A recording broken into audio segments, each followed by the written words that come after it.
Sorry about that, I had to stop my video for a second. There's someone outside yelling and screaming on the phone. He's still doing it. I'm hoping he leaves soon.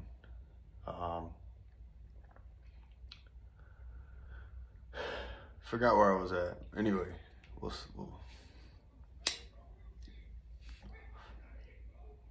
oh boy. Anyway, my mother-in-law wanted the store. I gave it to her, and once once her family realized that money was tight, money was running low, it went from, oh, we've got this foreigner here and you're so handsome and you know, you're from America and everything. The nostalgia wore off, and it's like, what is he doing here? He's broke. What is he doing here? Did he not know? Like, and I didn't know. I didn't know how screwed I really was. So, there was a time where, and going through all this, I had some mental disabilities from my time in service or whatnot, that I didn't realize that I was going through. So with all this stress that I was going through, I had other mental stuff going on. I just started drinking. I drank my ass off, and that's how I coped with things back then. And I ended up staying in my bakery, underneath my ovens, and running it during the day, and get up at 3 in the morning with my baker who wouldn't teach me my recipes, trying to run my business just to stay alive, more or less. I had a couple friends, my good friend Wilson Morales, who's still there. He's a retired Army medic, and we're still good friends to this day. And I met an old white guy, old American guy, down the beach, because I was on Equiland Times Beach, which I don't even know if it's still there. It's been 9 years since I've been in the Philippines, and Davao City has boomed since I've been gone. I'm really excited to go back. But this old guy named Anthony, same name as me, he was a LAPD officer who was forced to retire early. And he had a Filipino wife and a few children. He lived down the way. I think he had a small pension. I'm not sure how much. It didn't seem like they had a whole lot. But I'd go down there and I'd drink tuba with him. And those of you who haven't been to the Philippines yet, tuba is coconut wine, but it's not like they're getting the wine, the coconut contents and fermenting it like we do wine with grapes or whatever. They tap the tree up at the top and they put a bamboo tube, and the tree sap from the bamboo tree leaks out, and it's like a wine. It gets you drunk. Heads up, it's a huge laxative. So if you drink a lot of tuba, you are gonna have the shits. I didn't know that either when I first got there, which is comical. But yeah, I had a few friends. I'd hang around. I'd walk down Times Beach, hang out with my buddy, and then in the evening, come back, float down to San Pedro. I had some friends down there that I became cool with, but I lived like a drifter for a minute. And then after I lost that business, it inevitably went belly up. The store dried up. It's not making big enough profit for you to live off of, so naturally you're gonna take from the stocks. That's what most people don't understand about these small businesses in the Philippines.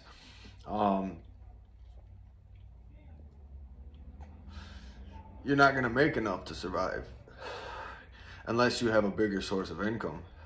And if you do, you're gonna live very poor. The sorry store, I had a friend. I went to a gym when I first got to the Philippines, and it was a friend of my ex's cousin, who was a bodybuilder. Great guy. His name was Jules.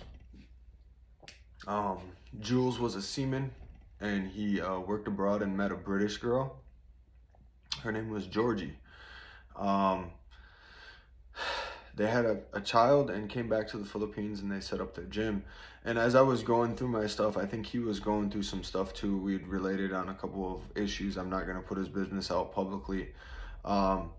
But what he explained to me about a sari store, a small business like this, is what you're doing is you're taking your money and converting it to coins. You're throwing it across the floor, figuratively, and you're picking it up coin by coin as you need it. These small businesses are just to get you by day to day to supplement your larger income. They're not a business that you're going to live off of.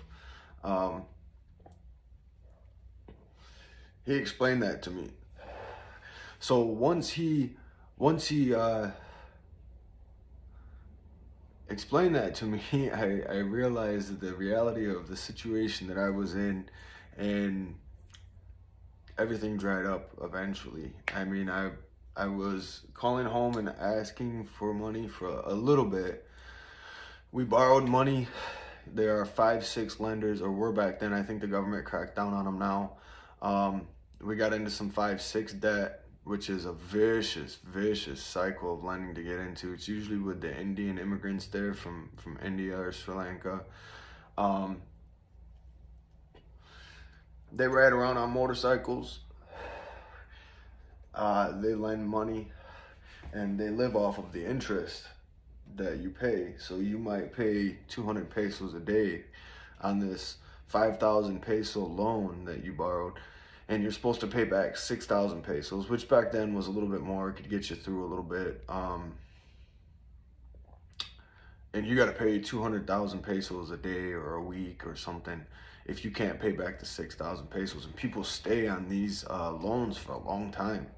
And then you might, if you have some collateral, be able to get a bigger loan somewhere for like, say, 10,000, 20,000, which ain't nothing. It's like 250 to 500 bucks back then, you know.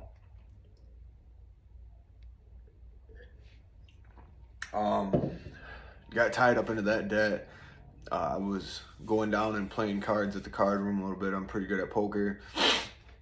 So I'd take my 1,000 pesos, is like 25 bucks at that time. I think it's like 20 bucks now. And I'd go play at the Metro card room in Davao City. And I might be able to turn my 1,000 pesos, if I'm good on a good night, into 6,000 or 8,000 pesos if I can play it right. Tuesdays and Thursdays, they would serve free beer to anyone gambling. So I would go in there and sit and drink, you know,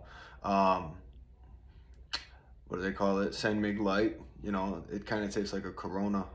I'd sit in there and drink San Mig Light, and I'd play my cards, and might be able to walk out of there with a little extra. Might lose my money.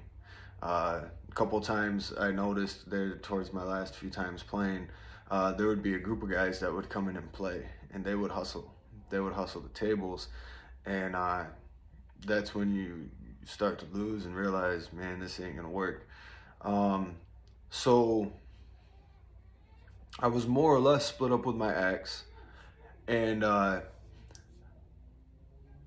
I was still having to go back there and stay, especially when times got tough, because I mean, I'd go through, you know, spells where I didn't have 100 pesos to my name. I didn't have 50 pesos. I'd walk Davao City. I mean, I'm this young foreigner guy, and I'm walking across Davao City from, you know, Bancarohan to Victoria Plaza, where we lived is near Victoria Plaza, and I'm walking, and it was rough. I was roughing it. Skinny as a rail. I lost probably 40 pounds right away. And in times where I couldn't get back there, along Echoland Times Beach, there were, because you're right on the ocean, a bunch of old resorts there that were just kind of abandoned, run down. And near the ocean, you don't really get mosquitoes. Mosquitoes don't live in salt water. And I'd go at times I'd go crash in those abandoned resorts. You know, they got benches, they're covered, they're Nipa hut building, or Nipa hut kind of pavilions with picnic tables and whatnot underneath them. I'd go sleep right there on the beach. At times when I was either too broke or, you know, too drunk to get back, which led me to getting in with a couple of rougher foreigners who were into some gold hunting type stuff, and that was stupid. But I mean, they had some proofs of some, you know, they had World War II maps, they had some stuff. One guy, he was an older Australian guy, had been staying in a hotel down there on San Pedro for years. I think he was there for like 15 years in that hotel in the same room. And he used to hunt gold. Going all the way back to the Marcos days, he had connections to the former President Marcos. But I mean, all that was kind of dried up for him.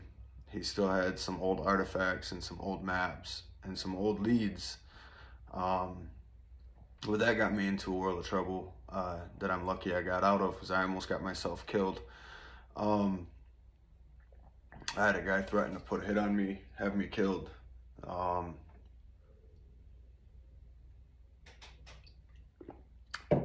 Yeah, but going back to where I was still with my ex, I was trying to leave her. The situation in the household was so toxic. I was so beyond stressed, and I look back on it now, going through those stressful situations. I can't believe I was under such stress. It was overwhelming. It was rough. So I asked my dad to send me a couple bucks. I think he sent me like $50 to get me by on food and stuff. And being under such stress, I was half living in the house, half living on the beach or in my bakery. I think my bakery was shut down by then. I didn't have nothing left of it. Pretty much forfeited all the belongings I had left in there. They took it. I had nothing. I had a few outfits, a couple pairs of shoes I brought with me from the States, my paperwork from the VA, my passport, which my ex hid from me, which I didn't know at the time was a crime. I was just trapped, and I was trying to access my benefits then, to get back on my feet, to be able to go to school the way I was after I left her. And she knew that I was gonna get money, and she was trying to hold me there as much as she could. And I got like 2,000 pesos from my dad. Went and picked it up. I got myself a haircut because I was feeling rough, and I went out to the bar for the night, and I had gotten into a fight. I guess I danced with some guy's girlfriend, and he got into a fight with me. Didn't even realize it. You know, she was on the dance floor. I danced with her. He picked a fight with me, and went outside to wait for a taxi and get home, which wasn't very far away, but I was too drunk, you know, to kind of, you know, get there. I was just gonna take a little pedicab or a little tricycle, and I fell asleep there on the sidewalk waiting. And a few hours later, the sun's coming up, and this is how I met my wife. I'm all beat up. I got some mud on me from a fight I'd gotten into there, and she comes and wakes me up. She thought I was dead, you know, all beat up, sitting on the sidewalk, passed out, and she woke me up, and I thanked her. I immediately went and bought a Gatorade to try and hydrate myself. I was in horrible shape, and I asked her if I could buy her breakfast. She was just getting off work a few doors up the road where she was teaching call center type stuff. I took her to, we went to Jollibee, and we got some, you know, chicken and rice, and we became friends right away. Seen each other a couple of times, and really hit it off. I explained to her my entire situation, what I was going through. Yeah, we'd met a couple times, and I was living back and forth at my ex's. Uh, no longer considered myself together with a woman, but had nowhere else to go. And my wife said, "Get out of there. You can come stay with me, and I'll help you get back on your feet." And we ended up together in a relationship. And she helped me out significantly. She was my savior, my angel. I call her my Eskimo. There's the what is that movie? I think it's The Town, the movie The Town, where Ben Affleck goes to an AA meeting because he's recovering from drug addiction, and there's an old guy speaking at the microphone, and he says something along the lines of, "Do you believe in God?" And he goes, he's talking to a priest. He said, you know, the priest denounced his faith or whatever. I forget, but he said, "No, I don't believe in God." And he said, "Why?" And he said, "Because I was in Alaska on a mission, and I got trapped out in the you know, the middle of nowhere in the tundra or whatever it is, and I was freezing to death. And I prayed and I prayed and I prayed for a savior way out of this." And he said, and God didn't come. I was just about frozen to death. I was starving. And he said an Eskimo came and picked me up, brought me back to their camp, got me warm, saved my life, fed me.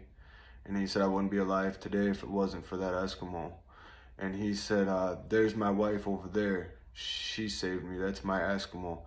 I call my wife my Eskimo, and she saved my life, and I'm still with her today. She stuck it out through some tough times with me. I went through some mental problems. Brought her to the States, but yeah, I tried a few different things after that with some of the VA money I got, and it didn't seem to pan out. I just didn't have enough to make it work, or it wasn't steady enough. And I had a rough time. And guys that know me over there know I went through some rough stuff. I lived down on the ground like a local. And I roughed it out. I learned to live like a Filipino. There were some really good times. Times I got chunks of money back, you know, from the VA, from school. And we lived exceptionally well. There were other times, you know, I got beat up by 8 guys. Broke my ribs, held me up, beat my face in. That was a whole nother situation. And I'll probably do that story as I go here before I leave to Vietnam. But back to Brandon and Mary. You're in trouble, buddy. If I was you, I'd get back to the States quick and in a hurry, especially with that baby on the way. I got a newborn son inside. He was born in October, about 6 weeks old right now, almost 2 months. 2 months yesterday. And formula, diapers, baby bottles, baby cereal. My son eats a lot, so we've already started mixing his bottles with cereal. A can of formula here in the United States for a good sized can, and I'm on monthly income. I buy probably 3-4 cans a month, and those are the bigger ones. $50 a can for formula, and in the Philippines ain't gonna be much cheaper. You're talking, and I don't know the exact prices, but I'm guessing anywhere from 1,000 to 2,000 pesos a can of formula.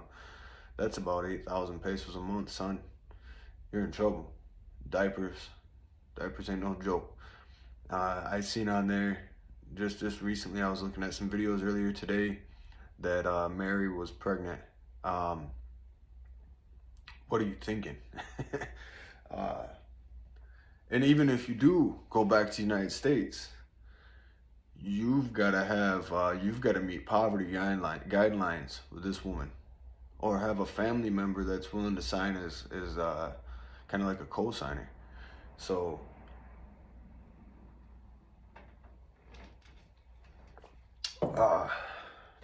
you're in a world of troubles. Now, when I get back to the Philippines, I've got a VA disability pension. I got SSDI now. I'm going back to a whole different lifestyle from what I went through before.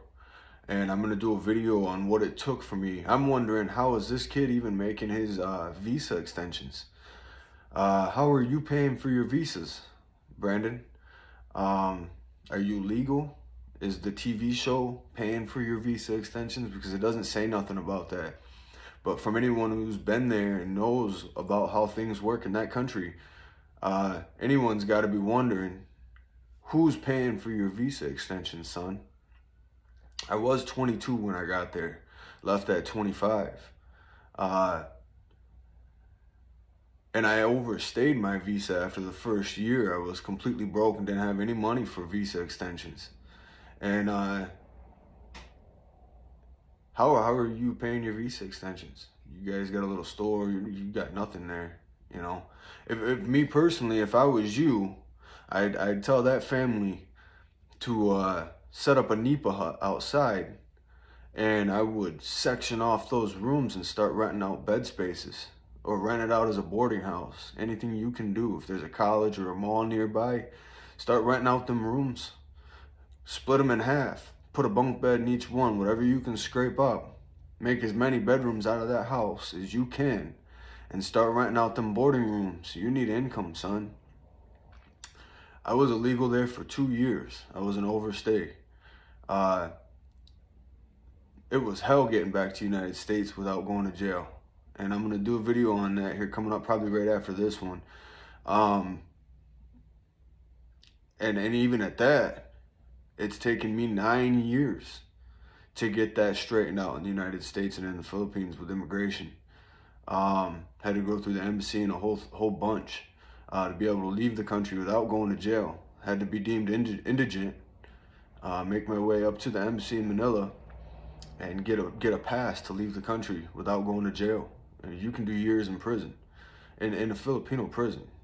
It's serious reality.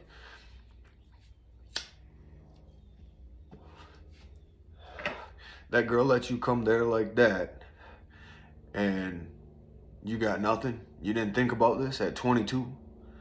At 22 years old, I'd already done 4 years in the service. I'd already owned a business in the United States with my father, partnered on it and lost it. Learned the hard way. Had already bought a house, 2 of them. Lost them both. So I had an on-land contract, not a mortgage or anything, but I'd already been through a series of things. I was already way more of an adult than you are right now.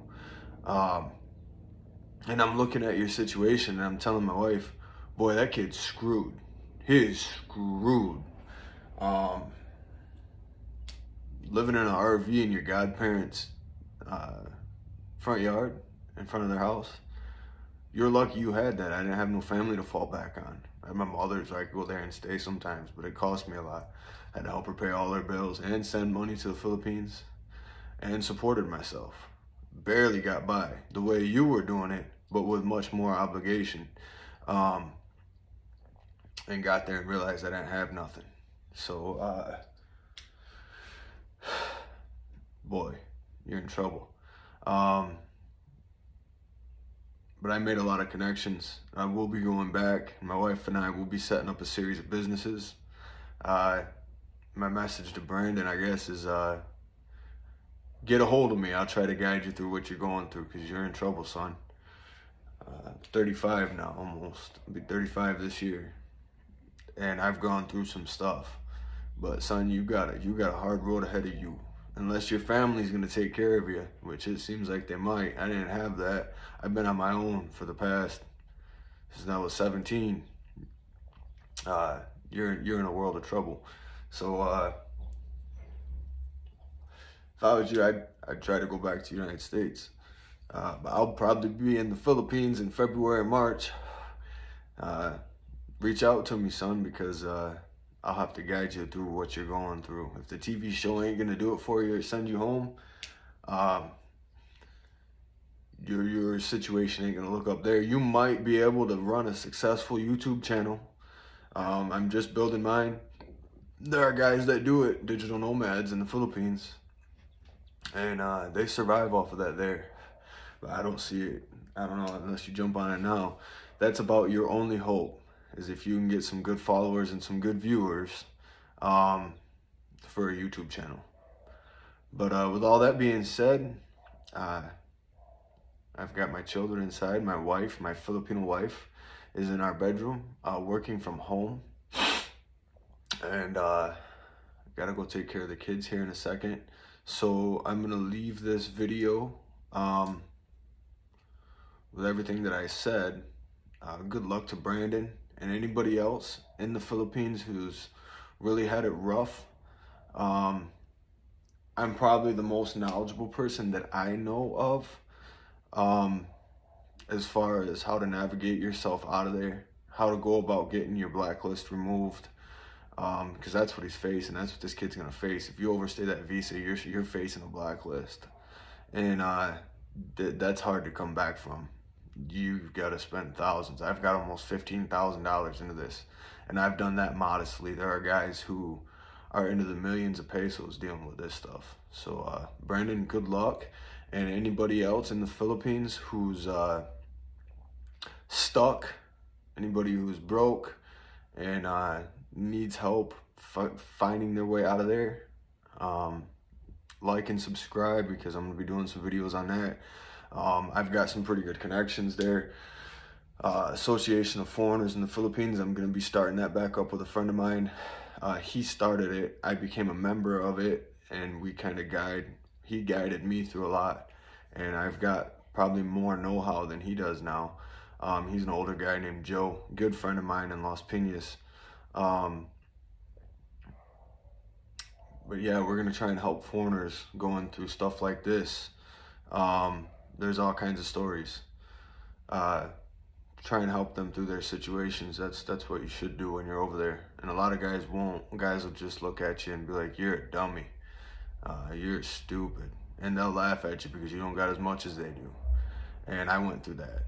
Another thing that I was going through when I was there, or helped me survive, is I met an older Muslim guy. His name was Abdul. He owned a car lot in Davao City, and he helped me out from time to time. He'd let me do some odd jobs around the house for him, and he'd feed me and let me drink there and whatnot, and I'd help him clean up or whatever. But I mean, I was living, when I left completely my ex's house, left it completely with my wife, I didn't have 5 pesos to my name. I left with nothing but the clothes on my back. Didn't even have my passport. She withheld my passport. I didn't even have enough to go buy 1 cigarette from the local Sari Sari store. Just left everything. That's how bad of a situation I was in. I should have went to Rafi Tofel. For guys watching this who are in serious trouble, if you lost everything, it's truly not your fault. Rafi Tofel will help you out quite a bit. In my situation, I don't even think I could have, there was nothing I could have gotten back. I don't think there was anything left. We lent money to her aunt. I probably could have got some of that money back. I think we lent her quite a bit, actually, and I never got much of it back.